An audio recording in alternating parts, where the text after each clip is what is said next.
सिन्दूरवर्णं द्विभुजं गणेशं लम्बोदरं पद्मदले निविष्टम् ब्रह्मादिदेवैर्परिसेव्यमानं सिद्धैरुतं तप्रणमामि देवम्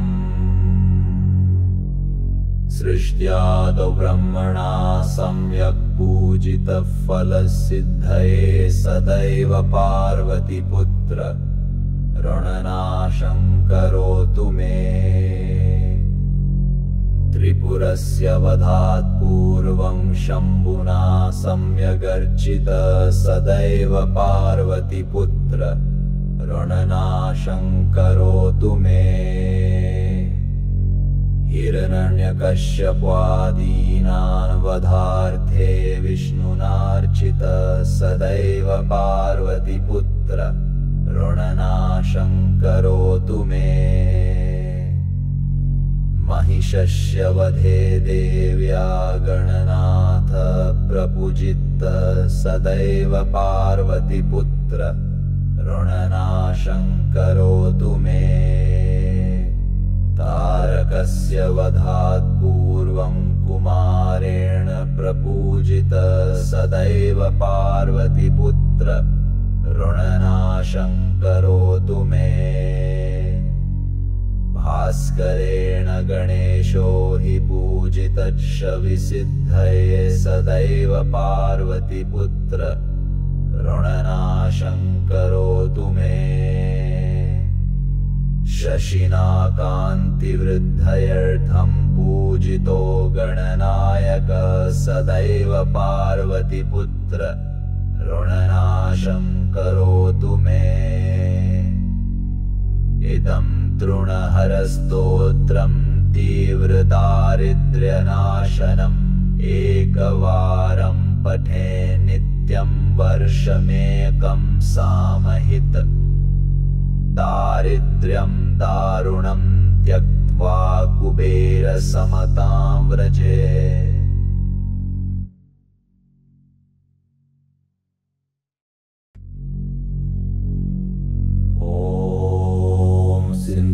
सिन्दूरवर्णं द्विभुजं गणेशं लम्बोदरं पद्मदले निविष्टम्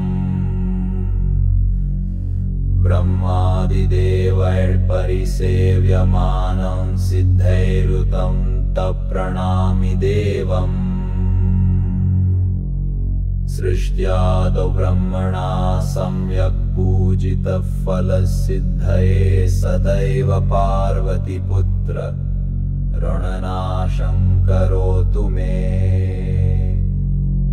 त्रिपुरस्य वधात् पूर्वं शम्भुना सम्यगर्चितः सदैव पार्वतीपुत्र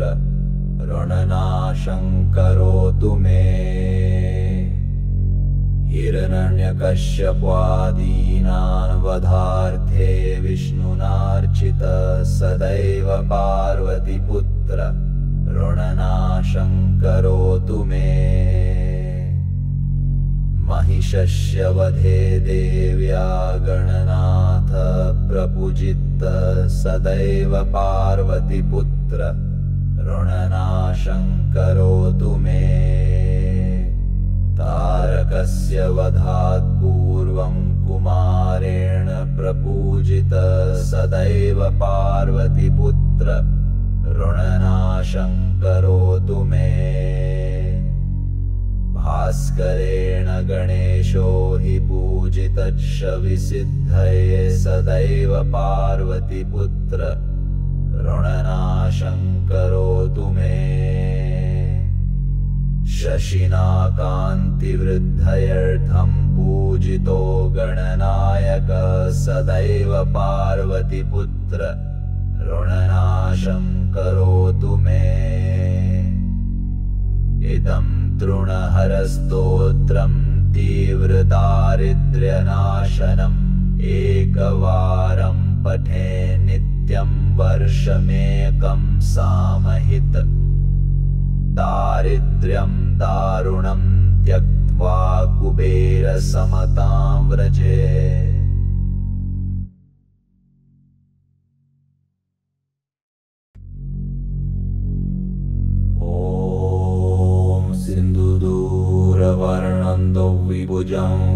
गणेशं लम्बोदरं पद्मदले निविष्टम्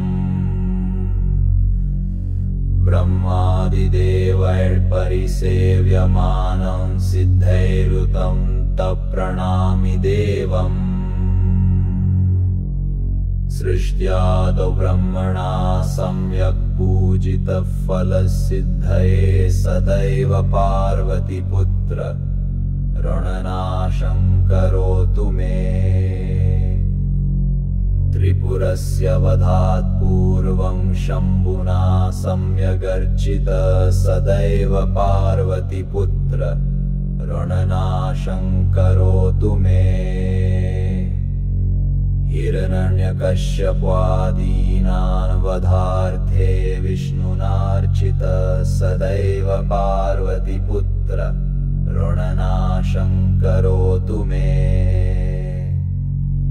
महिषस्य वधे देव्या गणनाथ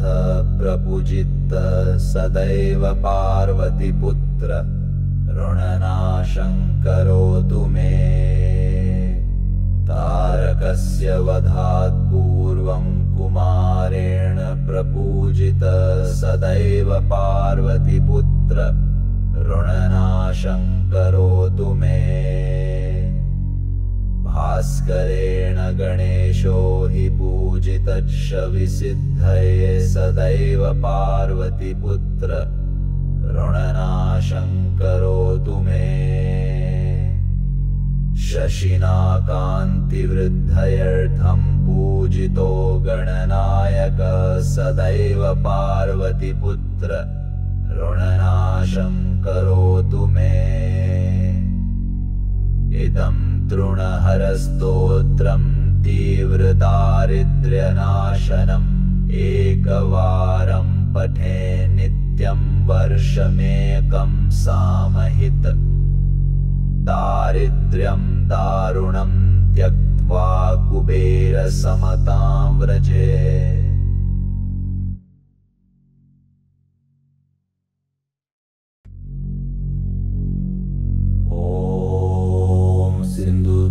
सिन्दूरवर्णन्दो विभुजं गणेशं लम्बोदरं पद्मदले निविष्टम्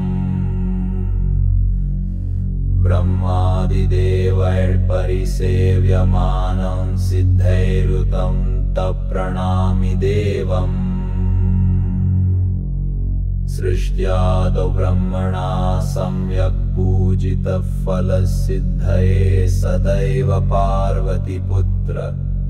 ऋणनाशं करोतु मे त्रिपुरस्य वधात् पूर्वं शम्भुना सम्यगर्चितः सदैव पार्वतीपुत्र ऋणनाशं करोतु मे हिरण्यकश्यपादीनां वधार्थे विष्णुनार्चितः सदैव पार्वतीपुत्र ऋणनाशं करोतु मे महिषस्य वधे देव्या गणनाथ प्रपूजितः सदैव पार्वतीपुत्र ऋणनाशं करोतु मे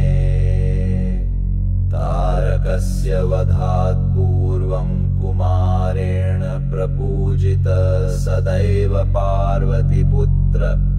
ऋणनाशं करोतु मे भास्करेण गणेशो हि पूजितः विसिद्धये सदैव पार्वतीपुत्र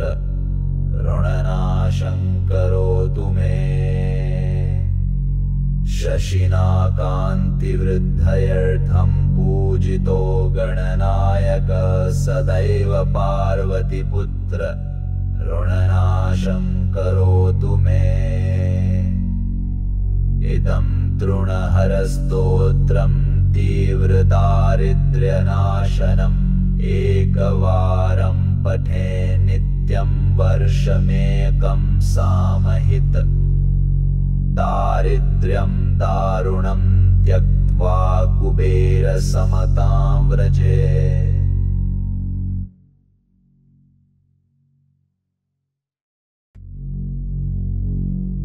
ॐ सिन्दूरवर्णन्दो विभुजं गणेशं लम्बोदरं पद्मदले निविष्टम् ब्रह्मादिदेवैर्परिसेव्यमानं सिद्धैरुतं तप्रणमामि देवम् सृष्ट्यादौ ब्रह्मणा सम्यक् पूजितः फलसिद्धये सदैव पार्वतीपुत्र ऋणनाशं करोतु मे त्रिपुरस्य वधात् पूर्वं शम्भुना सम्यगर्चितः सदैव पार्वतीपुत्र ऋणनाशं करोतु मे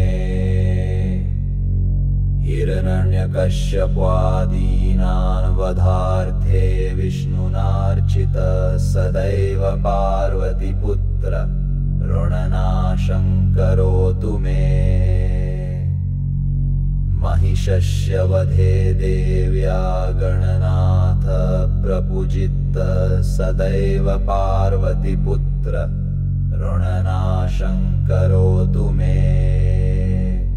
तारकस्य वधात् पूर्वं कुमारेण प्रपूजितः सदैव पार्वतीपुत्र ऋणनाशं करोतु मे भास्करेण गणेशो हि पूजितः सदैव पार्वतीपुत्र ऋणनाशं करोतु मे शशिना कान्तिवृद्धयर्थं पूजितो गणनायकः सदैव पार्वतीपुत्र ऋणनाशं करोतु मे इदं तृणहरस्तोत्रं तीव्रदारिद्र्यनाशनम् एकवारं पठे नित्यं वर्षमेकं सामहित दारिद्र्यं दारुणं त्यक्त्वा कुबेरसमतां व्रजे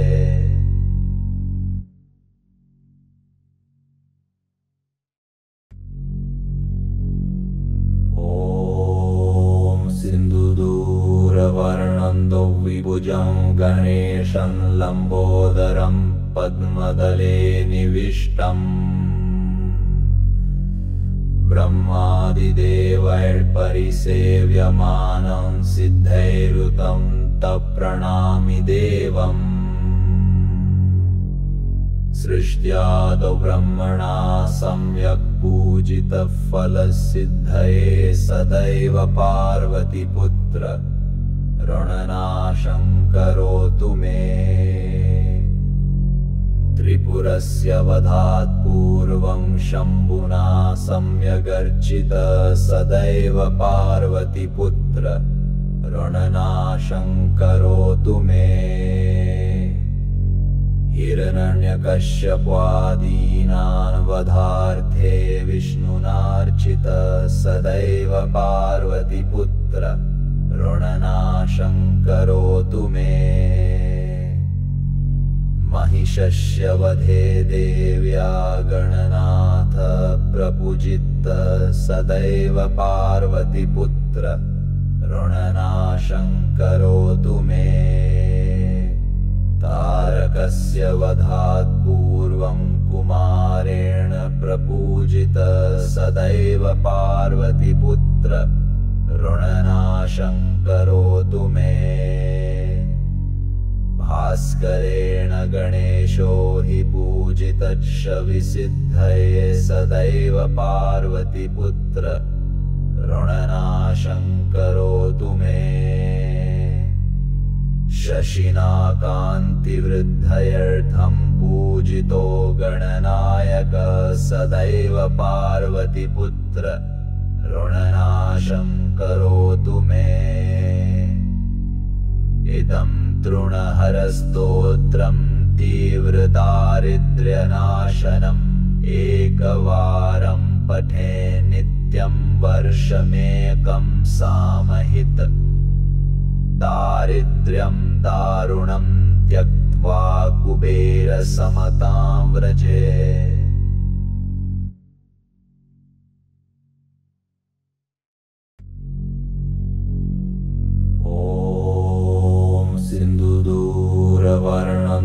द्विभुजं गणेशं लम्बोदरं पद्मदले निविष्टम् ब्रह्मादिदेवैर्परिसेव्यमानं सिद्धैरुतं तप्रणमामि देवम् सृष्ट्यादौ ब्रह्मणा सम्यक् पूजितः फलसिद्धये सदैव पार्वतीपुत्र ऋणनाशं करोतु मे त्रिपुरस्य वधात् पूर्वं शम्भुना सम्यगर्चितः सदैव पार्वतीपुत्र ऋणनाशं करोतु मे हिरण्यकश्यपादीनां वधार्थे विष्णुनार्चितः सदैव पार्वतीपुत्र ऋणनाशं करोतु मे महिषस्य वधे देव्या गणनाथ प्रपूजितः सदैव पार्वतीपुत्र ऋणनाशं करोतु मे तारकस्य वधात् पूर्वं कुमारेण प्रपूजितः सदैव पार्वतीपुत्र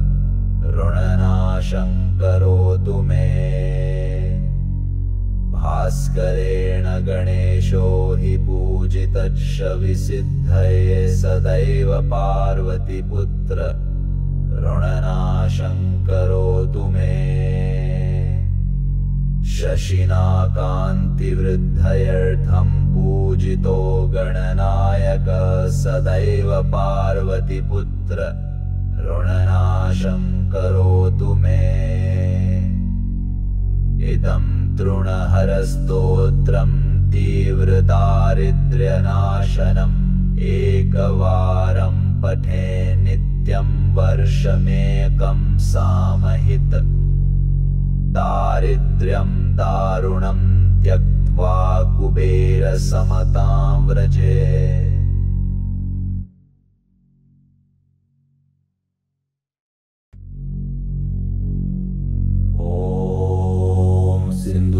सिन्धुदूरवर्णं द्विभुजं गणेशं लम्बोदरं पद्मदले निविष्टम् ब्रह्मादिदेवैर्परिसेव्यमानं सिद्धैरुतं तप्रणमामि देवम् सृष्ट्यादौ ब्रह्मणा सम्यक् पूजितः फलसिद्धये सदैव पार्वतीपुत्र ऋणनाशं करोतु मे त्रिपुरस्य वधात् पूर्वं शम्भुना सम्यगर्चितः सदैव पार्वतीपुत्र ऋणनाशं करोतु मे हिरण्यकश्यपादीनां वधार्थे विष्णुनार्चितः सदैव पार्वतीपुत्र ऋणनाशं करोतु मे महिषस्य वधे देव्या गणनाथ प्रपूजितः सदैव पार्वतीपुत्र ऋणनाशं करोतु मे तारकस्य वधात् पूर्वं कुमारेण प्रपूजितः सदैव पार्वतीपुत्र ऋणनाशं करोतु मे भास्करेण गणेशो हि पूजितः विसिद्धये सदैव पार्वतीपुत्र ऋणनाशं करोतु मे शशिना कान्तिवृद्धयर्थं पूजितो गणनायकः सदैव पार्वतीपुत्र ऋणनाशं करोतु मे इदं तृणहरस्तोत्रं तीव्रदारिद्र्यनाशनम् एकवारं पठे नित्यं वर्षमेकं सामहित दारिद्र्यं दारुणं त्यक्त्वा कुबेरसमतां व्रजे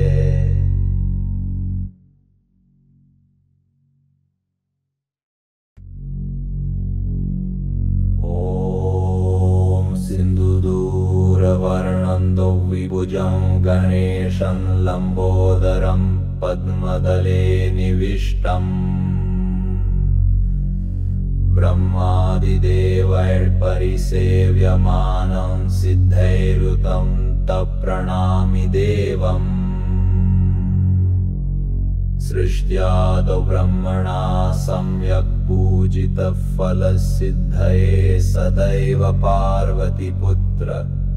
ऋणनाशं करोतु मे त्रिपुरस्य वधात् पूर्वं शम्भुना सम्यगर्चितः सदैव पार्वतीपुत्र ऋणनाशं करोतु मे हिरण्यकश्यपादीनां वधार्थे विष्णुनार्चितः सदैव पार्वतीपुत्र ऋणनाशं करोतु मे महिषस्य वधे देव्या गणनाथ प्रपूजितः सदैव पार्वतीपुत्र ऋणनाशं करोतु मे तारकस्य वधात् पूर्वं कुमारेण प्रपूजितः सदैव पार्वतीपुत्र ऋणनाशं करोतु मे भास्करेण गणेशो हि पूजितः विसिद्धये सदैव पार्वतीपुत्र ऋणनाशं करोतु मे शशिना कान्तिवृद्धयर्थं पूजितो गणनायकः सदैव पार्वतीपुत्र ऋणनाशं करोतु मे इदं तृणहरस्तोत्रं तीव्रदारिद्र्यनाशनम् एकवारं पठे नित्यं वर्षमेकं सामहित दारिद्र्यं दारुणं त्यक्त्वा कुबेरसमतां व्रजे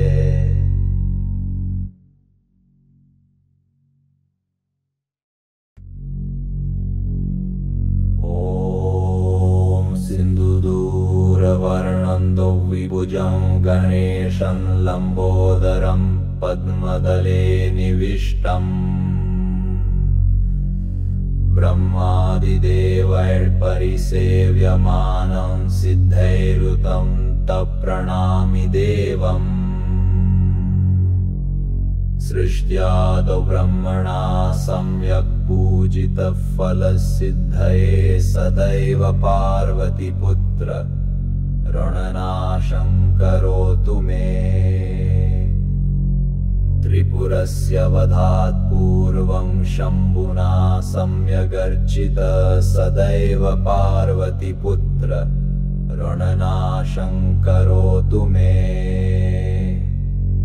हिरण्यकश्यपादीनां वधार्थे विष्णुनार्चितः सदैव पार्वतीपुत्र ऋणनाशं करोतु मे महिषस्य वधे देव्या गणनाथ प्रपूजितः सदैव पार्वतीपुत्र ऋणनाशं करोतु मे तारकस्य वधात् पूर्वं कुमारेण प्रपूजितः सदैव पार्वतीपुत्र ऋणनाशं करोतु मे भास्करेण गणेशो हि पूजितः विसिद्धये सदैव पार्वतीपुत्र ऋणनाशं करोतु मे शशिना कान्तिवृद्धयर्थं पूजितो गणनायकः सदैव पार्वतीपुत्र ऋणनाशं करोतु मे इदं तृणहरस्तोत्रं तीव्रदारिद्र्यनाशनम् एकवारं पठे नित्यं वर्षमेकं सामहित दारिद्र्यं दारुणं त्यक्त्वा कुबेरसमतां व्रजे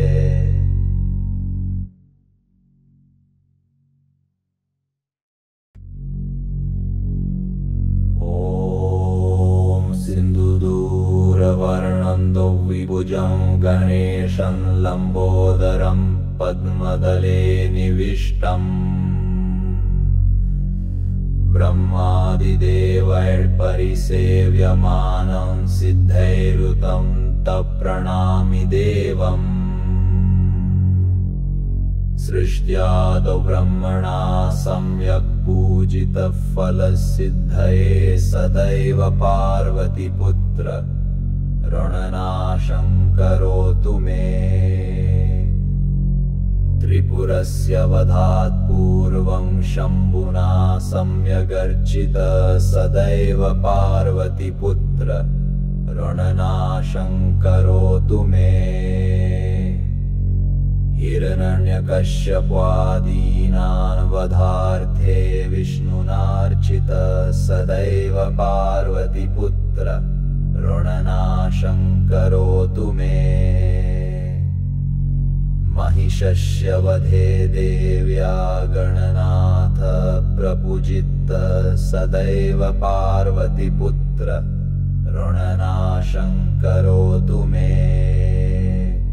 तारकस्य वधात् पूर्वं कुमारेण प्रपूजितः सदैव पार्वतीपुत्र ऋणनाशं करोतु मे भास्करेण गणेशो हि पूजितच्छविसिद्धये सदैव पार्वतीपुत्र ऋणनाशं करोतु मे शशिना कान्तिवृद्धयर्थं पूजितो गणनायकः सदैव पार्वतीपुत्र ऋणनाशं करोतु मे इदं तृणहरस्तोत्रं तीव्रदारिद्र्यनाशनम् एकवारं पठे नित्यं वर्षमेकं सामहित दारिद्र्यं दारुणं त्यक्त्वा कुबेरसमतां व्रजे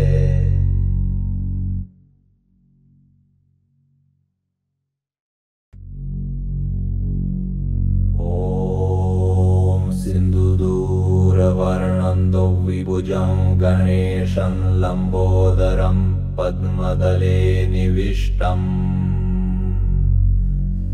ब्रह्मादिदेवैर्परिसेव्यमानं सिद्धैरुतं तप्रणमामि देवम् सृष्ट्यादौ ब्रह्मणा सम्यक् पूजितः फलसिद्धये सदैव पार्वतीपुत्र ऋणनाशं करोतु मे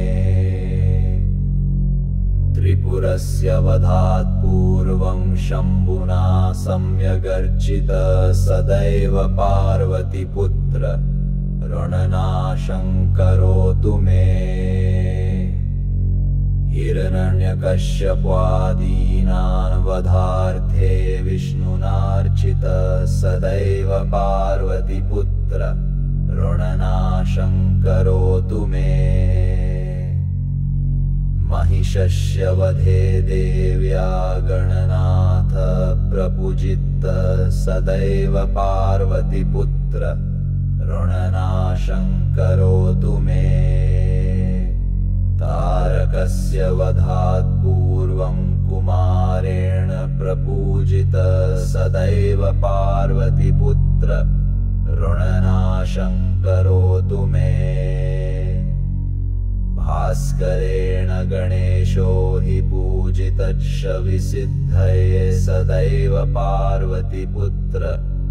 ऋणनाशं करोतु मे शशिना कान्तिवृद्धयर्थं पूजितो गणनायकः सदैव पार्वतीपुत्र ऋणनाशं करोतु मे इदं तृणहरस्तोत्रं तीव्रदारिद्र्यनाशनम् एकवारं पठे नित्यं वर्षमेकं सामहित दारिद्र्यं दारुणं त्यक्त्वा कुबेरसमतां व्रजे।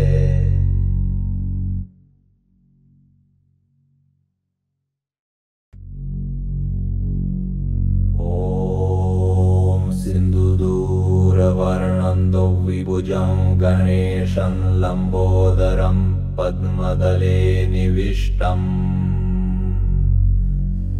ब्रह्मादिदेवैर्परिसेव्यमानं सिद्धैरुतं तप्रणमामि देवम्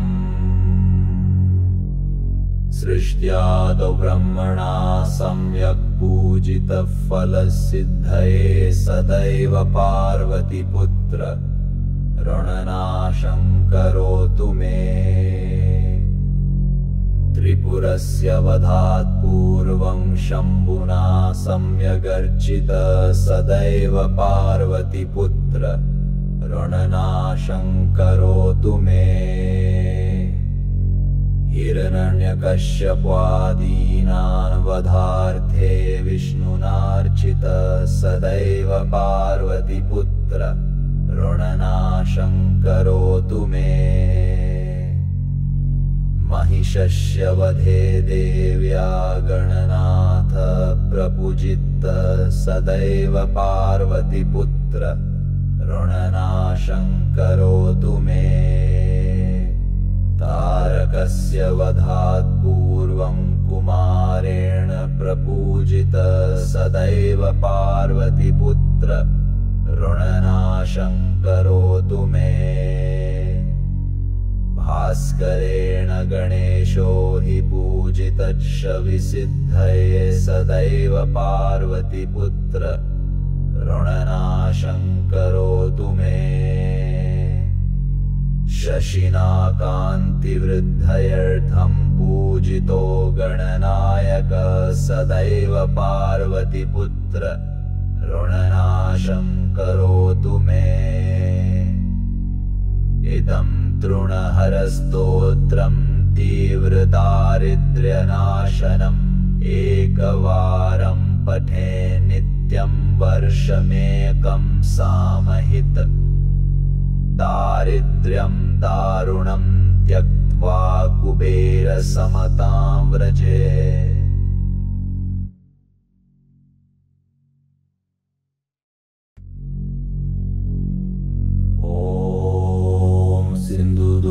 सिन्धुदूरवर्णन्दो विभुजं गणेशं लम्बोदरं पद्मदले निविष्टम् ब्रह्मादिदेवैर्परिसेव्यमानं सिद्धैरुतं तप्रणमामि देवम् सृष्ट्यादौ ब्रह्मणा सम्यक् पूजितः फलसिद्धये सदैव पार्वतीपुत्र ऋणनाशं करोतु मे त्रिपुरस्य वधात् पूर्वं शम्भुना सम्यगर्चितः सदैव पार्वतीपुत्र ऋणनाशं करोतु मे हिरण्यकश्यपादीनां वधार्थे विष्णुनार्चितः सदैव पार्वतीपुत्र ऋणनाशं करोतु मे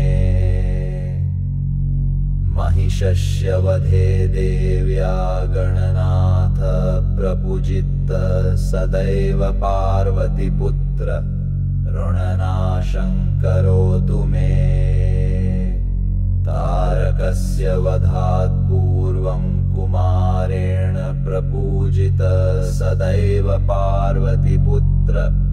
ऋणनाशं करोतु मे भास्करेण गणेशो हि पूजितः विसिद्धये सदैव पार्वतीपुत्र ऋणनाशं करोतु मे शशिना कान्तिवृद्धयर्थं पूजितो गणनायकः सदैव पार्वतीपुत्र ऋणनाशं करोतु मे इदं तृणहरस्तोत्रं तीव्रदारिद्र्यनाशनम् एकवारं पठे नित्यं वर्षमेकं सामहित दारिद्र्यं दारुणं त्यक्त्वा कुबेरसमतां व्रजे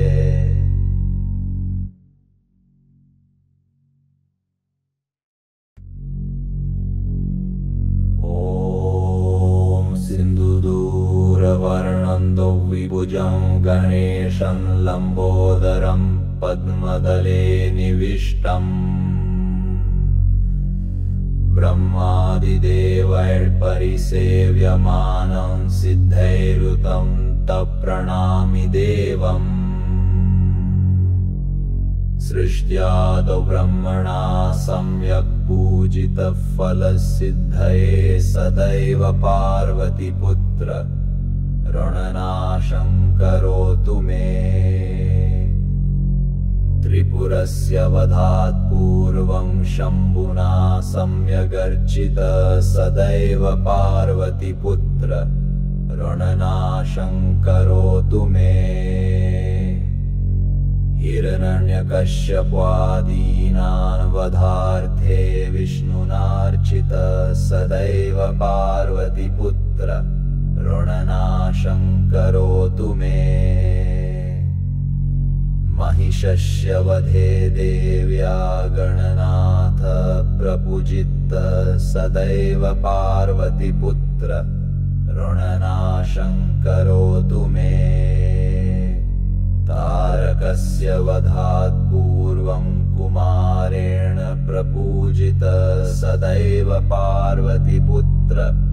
ऋणनाशं करोतु मे भास्करेण गणेशो हि पूजितः विसिद्धये सदैव पार्वतीपुत्र ऋणनाशं करोतु मे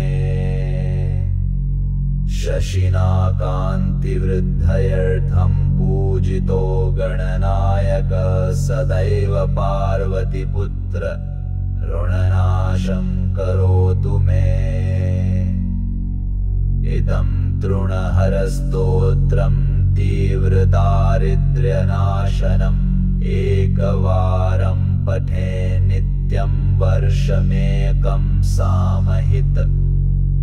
दारिद्र्यं दारुणं त्यक्त्वा कुबेरसमतां व्रजे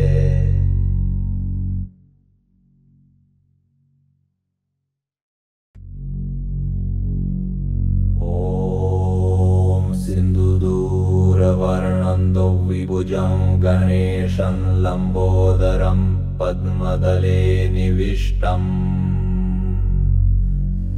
ब्रह्मादिदेवैर्परिसेव्यमानं सिद्धैरुतं तप्रणमामि देवम् सृष्ट्यादौ ब्रह्मणा सम्यक् पूजितः फलसिद्धये सदैव पार्वतीपुत्र ऋणनाशं करोतु मे त्रिपुरस्य वधात् पूर्वं शम्भुना सम्यगर्चितः सदैव पार्वतीपुत्र ऋणनाशं करोतु मे हिरण्यकश्यपादीनां वधार्थे विष्णुनार्चितः सदैव पार्वतीपुत्र ऋणनाशं करोतु मे महिषस्य वधे देव्या गणनाथ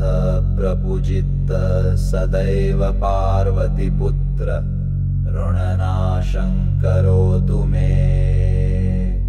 तारकस्य वधात् पूर्वं कुमारेण प्रपूजितः सदैव पार्वतीपुत्र ऋणनाशं करोतु मे भास्करेण गणेशो हि पूजितः विसिद्धये सदैव पार्वतीपुत्र ऋणनाशं करोतु मे शशिना कान्तिवृद्धयर्थं पूजितो गणनायकः सदैव पार्वतीपुत्र ऋणनाशं करोतु मे इदं तृणहरस्तोत्रं तीव्रदारिद्र्यनाशनम् एकवारं पठे नित्यं वर्षमेकं सामहित दारिद्र्यं दारुणं त्यक्त्वा कुबेरसमतां व्रजे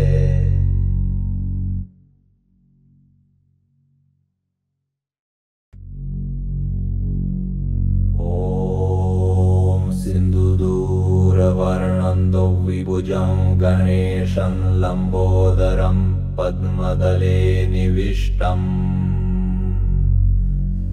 ब्रह्मादिदेवैर्परिसेव्यमानं सिद्धैरुतं तप्रणमामि देवम्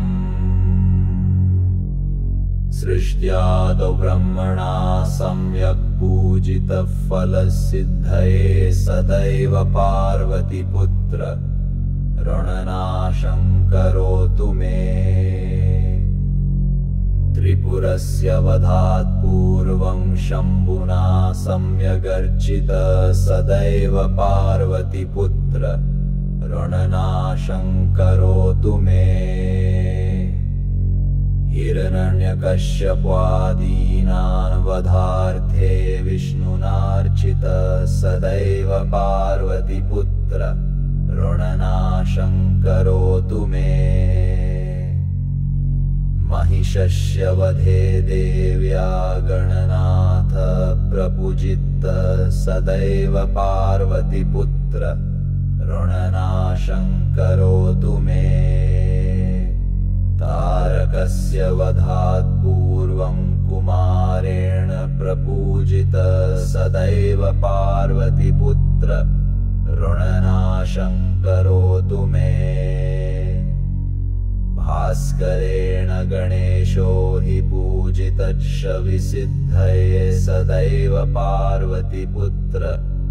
ऋणनाशं करोतु मे शशिना कान्तिवृद्धयर्थं पूजितो गणनायकः सदैव पार्वतीपुत्र ऋणनाशं करोतु मे इदं तृणहरस्तोत्रं तीव्रदारिद्र्यनाशनम्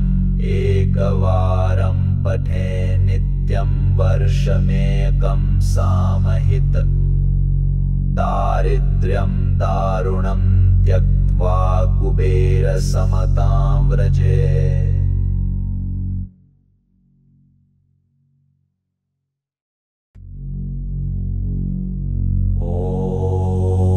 सिन्दूरवर्णं द्विभुजं गणेशं लम्बोदरं पद्मदले निविष्टम् ब्रह्मादिदेवैर्परिसेव्यमानं सिद्धैरुतं तप्रणमामि देवम् सृष्ट्यादौ ब्रह्मणा सम्यक् पूजितः फलसिद्धये सदैव पार्वतीपुत्र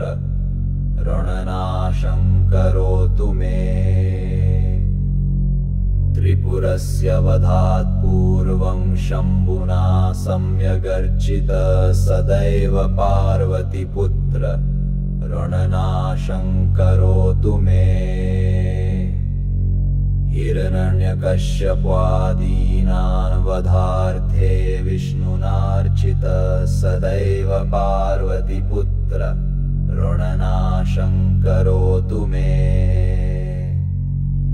महिषस्य वधे देव्या गणनाथ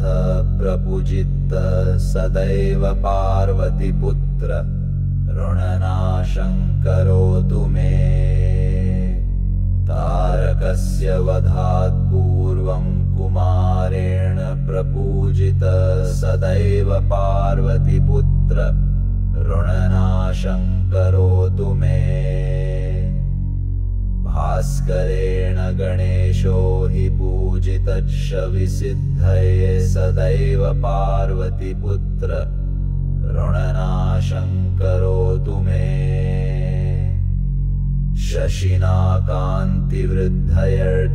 पूजितो गणनायकः सदैव पार्वतीपुत्र ऋणनाशं करोतु मे इदं तृणहरस्तोत्रं तीव्रदारिद्र्यनाशनम् एकवारं पठे नित्यं वर्षमेकं सामहित दारिद्र्यं दारुणं त्यक्त्वा कुबेरसमतां व्रजे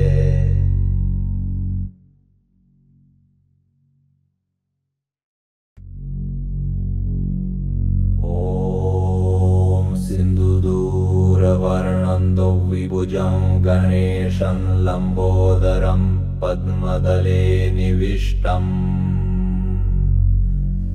ब्रह्मादिदेवैर्परिसेव्यमानं सिद्धैरुतं तप्रणमामि देवम्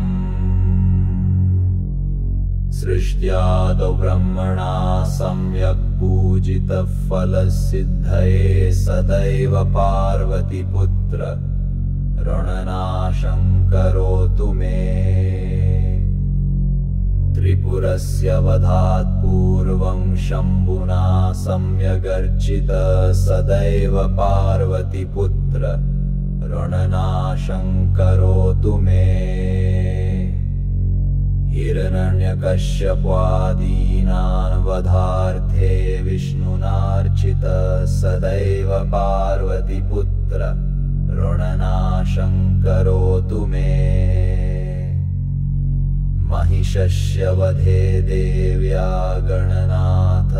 प्रपूजितः सदैव पार्वतीपुत्र ऋणनाशं करोतु मे तारकस्य वधात् पूर्वं कुमारेण प्रपूजितः सदैव पार्वतीपुत्र ऋणनाशं करोतु मे भास्करेण गणेशो हि पूजितः सदैव पार्वतीपुत्र ऋणनाशं करोतु मे शशिना कान्तिवृद्धयर्थं पूजितो गणनायकः सदैव पार्वतीपुत्र ऋणनाशं करोतु मे इदं तृणहरस्तोत्रं तीव्रदारिद्र्यनाशनम् एकवारं पठे नित्यं वर्षमेकं सामहित दारिद्र्यं दारुणं त्यक्त्वा कुबेरसमतां व्रजे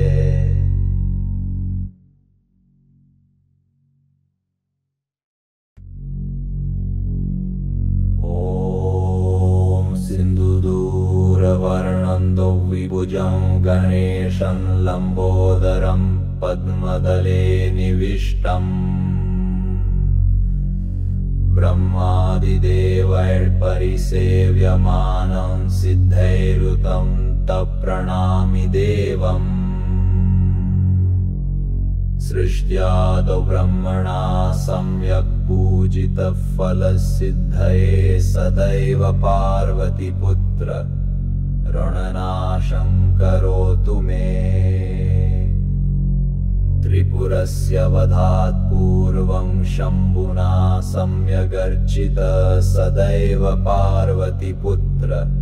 ऋणनाशं करोतु मे हिरण्यकश्यपादीनां वधार्थे विष्णुनार्चितः सदैव पार्वतीपुत्र ऋणनाशं करोतु मे महिषस्य वधे देव्या गणनाथ प्रपूजितः सदैव पार्वतीपुत्र ऋणनाशं करोतु मे तारकस्य वधात् पूर्वं कुमारेण प्रपूजितः सदैव पार्वतीपुत्र ऋणनाशं करोतु मे भास्करेण गणेशो हि पूजितः सदैव पार्वतीपुत्र ऋणनाशं करोतु मे शशिना कान्तिवृद्धयर्थं पूजितो गणनायकः सदैव पार्वतीपुत्र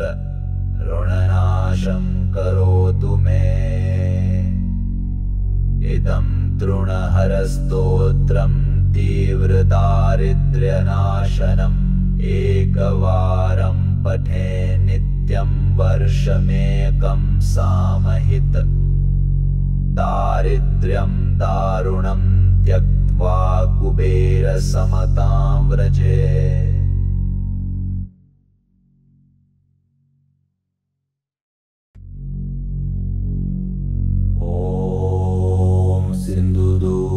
शुक्लवर्णन्दो विभुजं गणेशं लम्बोदरं पद्मदले निविष्टम्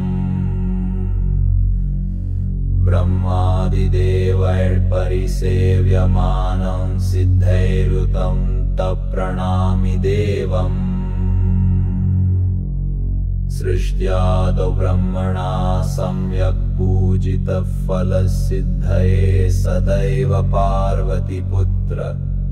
ऋणनाशं करोतु मे